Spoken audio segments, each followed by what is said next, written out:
வணக்கம் விவசாய நண்பர்களே. இன்றைய வீடியோவில் 2.5 ஏக்கர் பரப்பளவிலான பயிர்களுக்கு தேவையான பயோஸ்டிமுலண்ட், மைக்ரோநியூட்ரியன்ட், சீவீட் எக்ஸ்ட்ராக்ட் மற்றும் ஹியூமிக் ஆசிட் கலவையை எப்படி தயாரிப்பது என்று பார்ப்போம். முதலில் ஒரு பெரிய சுத்தமான பக்கெட்டில் தேவையான அளவு தண்ணீரை நிரப்பிக்கொள்ளுங்கள்.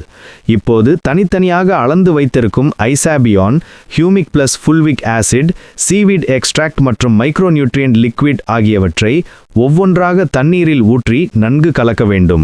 ஒவ்வொரு பொருளையும் சேர்த்த பிறகு அது தண்ணீரில் நன்றாக கரைந்து கலக்கப்பட்டுள்ளதா என்பதை உறுதிப்படுத்திக் கொள்ளுங்கள். இந்த கலவையை நடவு செய்த 10 முதல் 15 நாட்களுக்கு பிறகு காலை வேளையில் இலைவழி தெளிப்பதற்கு பயன்படுத்தலாம்.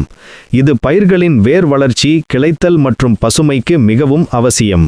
இந்த ஊட்டச்சத்து கலவை உங்கள் பயிர்களுக்கு 15 நாட்கள் இடைவெளியில் தெளித்தால் சிறந்த ஆரோக்கியத்தையும் அதிக மகசூலையும் கொடுக்கும்.